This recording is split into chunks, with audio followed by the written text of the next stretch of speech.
Gethsemane பூரண சுவிசேஷ ஊழியங்கள் வழங்கும் மறுரூப நேரம். சென்னையை பிடிக்கணும், குறி சொல்லுகிற ஆவியை பிடிக்கணும், பிசாசின் வல்லமை எரிக்கணும். ஒரு பாட்டு பாடினாலே பிசாசின் தலை நசுக்கப்படணும். தேவனால் வல்லமையாய் பயன்படுத்தப்படும் பாஸ்டர் விக்டர் ராஜாமணி அவர்கள் இப்பொழுதும் கர்த்தருடைய வார்த்தையை பகிர்ந்தளிப்பார்கள்.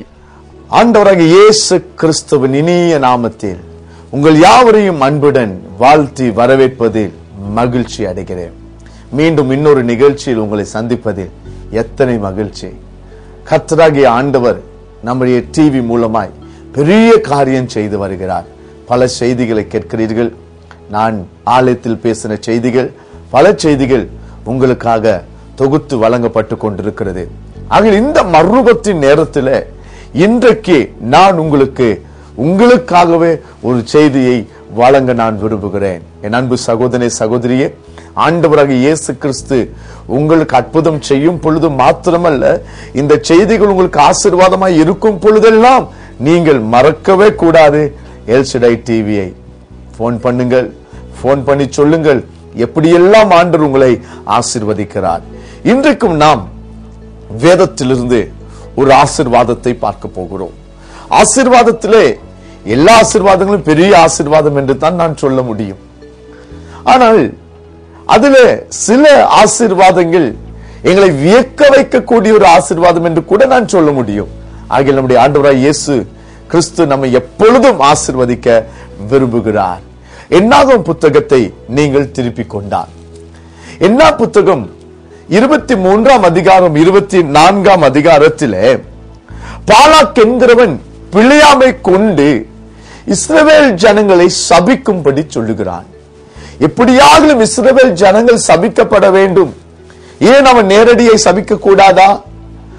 ஆனா அவனுக்கு தெரியும், பாலாக்குக்கு ஊழியக்காரன் சொன்னால் அது சாபமாய் போய்விடும் என்று சொல்லி அவன் பிழையாமை கூப்பிட்டு அழைக்கிறான். இந்த சம்பவம் உங்களுக்கு தெரியும். இப்படியாக அவன் புறப்பட்டு போகும்போது ஆண்டவர் என்ன செய்கிறார்? அவனை சந்திக்கிறார்.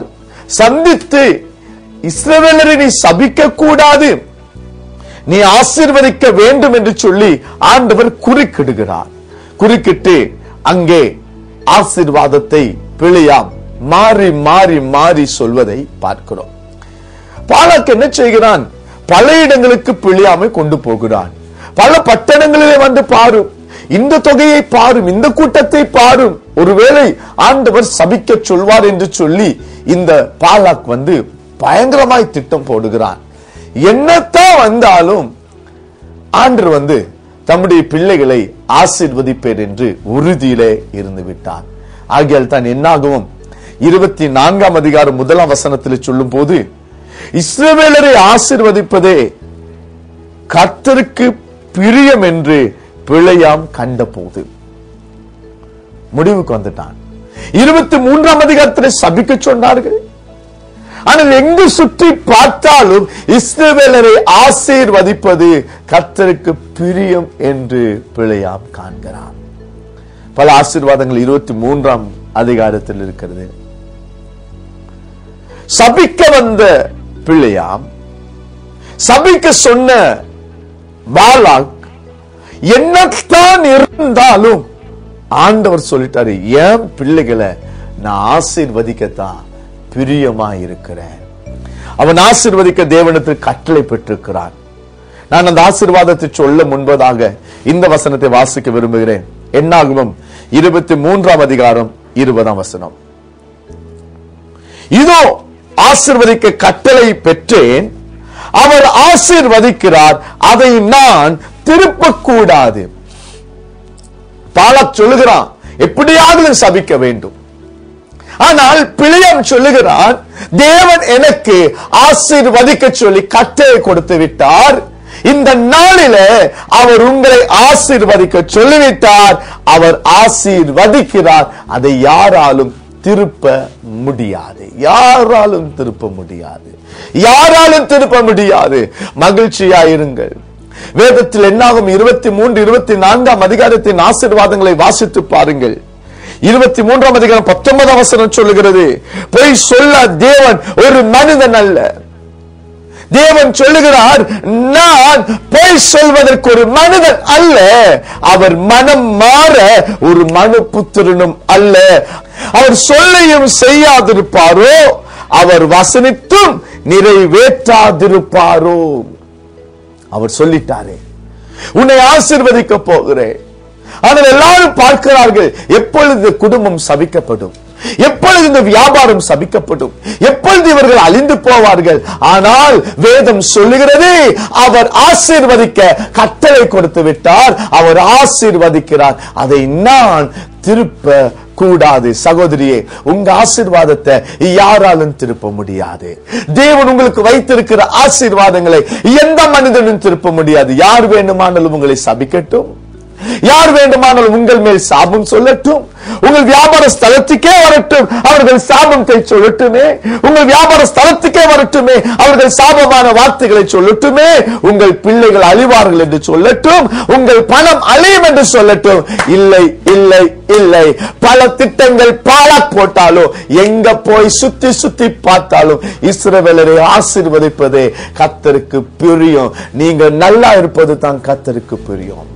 நீங்க ஆசீர்வாதமாய் இருப்பது கர்த்தருக்கு பிரியம். நீங்க விடுதலையோடு இருப்பது கர்த்தருக்கு பிரியம். பாஸ்டர், எனக்கு அவங்க சவிச்சிட்டாங்க, அவங்க சூனியம் பண்ணிட்டாங்க, அவங்க சூனியம் வச்சதுனால தான் ஏன் வியாபாரம் கெட்டு போச்சு, அவங்க சூனியம் வச்சதுனால தான் பாஸ்டர் ஐயோ நாங்க வியாதியா இருக்கணும். எப்படி இருக்க முடியும்? ஒரு கிறிஸ்தவன் சூனியத்தில் வாழ முடியாது. ஏனென்றால் 2000 ஆண்டுகளுக்கு முன்பதாக அந்த சாபத்தை, அந்த சாபமான காரியங்களை சிலுவையிலே நசுக்கி போட்டார். கலங்கவே நீங்கள் தேவையில்லை. வேதம் சொல்லுகிறது 23 அதிகாரம் 23 வசனம் என்னாகமத்திலே, யாக்கோபுக்கு விரோதமாக மந்திரம் இல்லையாம். இஸ்ரவேலுக்கு விரோதமாய் குறி சொல்லுகிறது இல்லை. யாக்கோபுக்கு விரோதமாய் மந்திரம் இல்லை. உங்களுக்கு விரோதமா யாரும் சூனியம் செய்ய முடியாது. ஏன் பயப்படுறீங்க? ஏன் பயப்படுறீங்க? எல்லா மந்திரங்களும் உடைக்கப்பட்டு நீங்கள் ஆசீர்வாதமாய் இருக்க வேண்டும் என்பதை தான் தேவன் விரும்புகிறார். ஆண்டவர் சொல்லுகிறார், நீங்கள் ஆசீர்வாதமாய் இருப்பீர்கள்.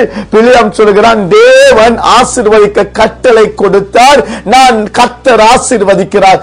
யாரும் அதை திருப்ப முடியாது, யாரும் திருப்ப முடியாது. உங்களுக்காய் தேவன் கல்வாரி சிலுவையிலே செய்த எல்லாத்தையும் ஒருவராலும் திருப்ப முடியாது முடியாது முடியாது. அவர் செய்து விட்டார்.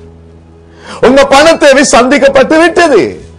யாரும் அந்த ஆசீர்வாதங்களை திருப்பி திருப்பி பெற்றுக்கொள்ள முடியாது. அவர் எழுதினது தான். அவர் உங்களை பார்த்து சொல்லுகிறார், உன்னை ஆசீர்வதிப்பது எனக்கு பிரியம். பிரியமானவர்களே, உபாகமத்தில் இவ்வண்ணமாய் ஒரு வார்த்தை சொல்லுகிறது. ஆண்டவர் இப்படி சொல்லுகிறார், ஆண்டவர் உன் தேவனாகிய கர்த்தர் உன்மேல் அன்பு கூர்ந்தபடியினால், உன் தேவனாகிய கர்த்தர் உன்மேல் அன்பு கூர்ந்தபடியினால் அவர் பிழையாமுக்கு செவி கொடுக்க மனதில்லாமல் உன் தேவனாகிய கர்த்தர் உன்மேல் அன்பு கூர்ந்தபடியினால் அந்த சாபத்தை ஆசீர்வாதமாய் மாற்றினார். அந்த சாபத்தை, அந்த சாபமானத்தை ஆசீர்வாதமாய் மாற்றினார். இந்த வேளையில் இந்த செய்தியை கேட்டுக்கொண்டிருக்கிறவர்கள் அந்த சாபங்களை பிலியாமுக்கு செவி கொடுக்க அவருக்கு மனதில்லை. உங்களை சபிக்கிற எல்லாருக்கும் அவர் செவி கொடுத்துட்டா இருக்க போறாரு. உங்களை பார்த்து அழிஞ்சு போவீங்க சொல்ற எல்லாருக்கும் அவர் செவி கொடுத்துட்டா இருக்க போறாரு. அவர் சொல்றாரு, உன் தேவனாகிய கர்த்தர் உன்மேல் அன்பு கூர்ந்தபடியினால். எப்படி அன்பு கூர்ந்தால், கல்வாரி சிலுவையிலே அவர் ரத்தம் சிந்தினவராக, அந்த சாபத்தை உடைத்தவராக உங்க மேல் அன்பு கூர்ந்தபடினால் இனிமேல் அந்த சாபம் சாபமா இருக்காது, ஆசீர்வாதமா இருக்கும். ஓ, கர்த்தர் உங்களோடு பேசுகிறார். படுக்கையிலிருந்து எழும்பி நடக்க போகிறார். கர்த்தர் உங்களோடு பேசுகிறார். உங்களுக்குள் ஜீவன் இறங்க போகிறது. அவர் உங்களை ஆசீர்வதிக்க சித்தம் கொண்டு விட்டார். உங்களை உயர்த்த அவர் சித்தம் கொண்டு விட்டார். உங்களை கீழாக்காமல் மேலாக்க சித்தம் கொண்டு விட்டார். அந்த ஆசீர்வாதத்தில் தான் ஒரு ஆசீர்வாதம் இவ்வண்ணமாய் சொல்லுகிறான். அதை கொஞ்ச நேரம் நான் உங்களுக்கு பேசுகிறேனே.